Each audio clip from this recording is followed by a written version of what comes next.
Today, we're going to cut through all the noise, all the brand hype and market caps, to find out who the real titans of the global economy are. We're just going to follow the money, and trust me, you might be surprised where it leads. So, take a second. When you think biggest companies, who pops into your head? Is it the tech giants? You know, the ones that are part of our everyday lives? The famous brands you see plastered everywhere? Yeah, that's what most of us think.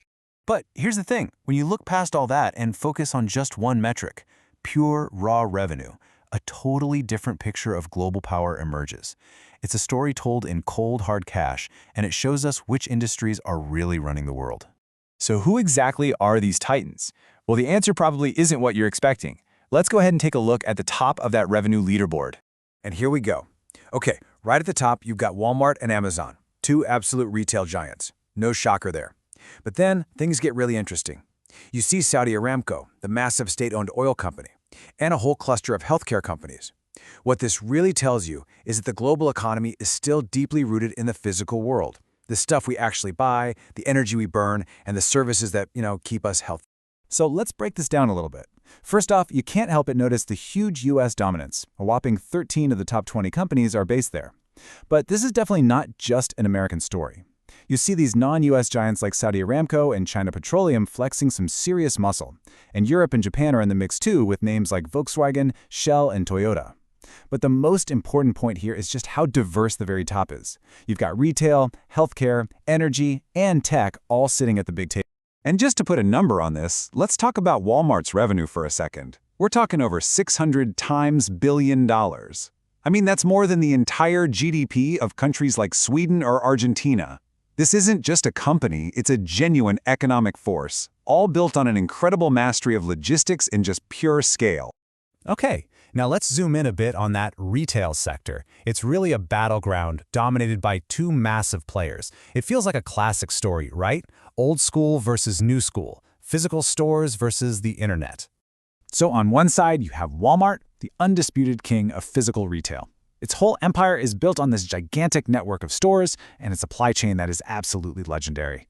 And on the other side, you've got Amazon, the digital disruptor that basically rewrote all the rules for e-commerce. Two totally different playbooks, but both of them led straight to the top of the retail world.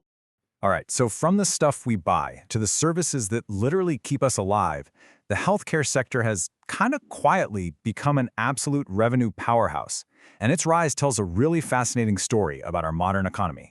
The surge of these healthcare giants really comes down to how indispensable they are. Companies like United Health and CVS are just woven into the very fabric of our lives. They're providing services that aren't just nice to have, they're completely essential.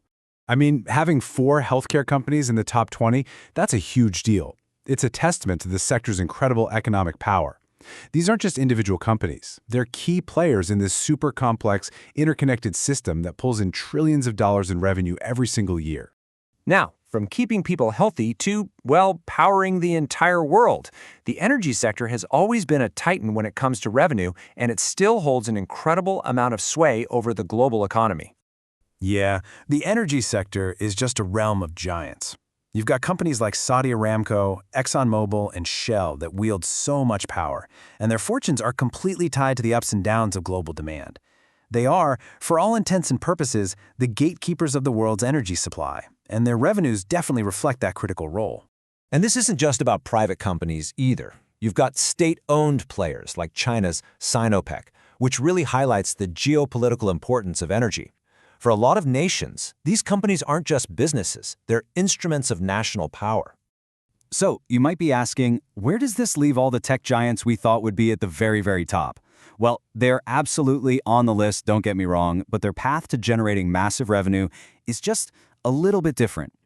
You see, tech giants have perfected this art of monetization at scale.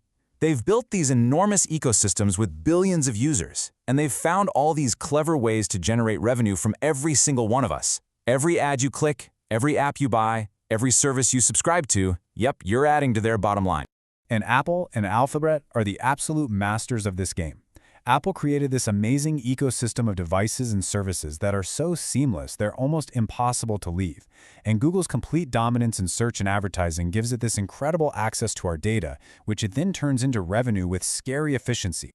So, after all that, After looking at retail, healthcare, energy, and tech, what's the big picture? What does looking at pure revenue really tell us about the world? You know, this chart kind of says it all. The digital economy might get all the headlines and all the hype, but the real money is still in the physical world. Retail, healthcare, and energy, they are the bedrock of our economy. Their dominance on this list is a really powerful reminder of that fact. And that brings us to the key takeaway, which is captured perfectly by our source, Veroni. They said, revenue leadership isn't just about tech, it's about scale, logistics, and essential services. It's a simple idea, but it's also pretty profound, and it really changes how you think about the global economy. Which, of course, leaves us with a fascinating question for the future. We've seen how retail, health, and energy define the titans of today. But as our world changes, as our needs change, what's going to be the essential service of tomorrow? Will it still be energy as we know it, or something brand new? What do you think will define the next generation of revenue giants?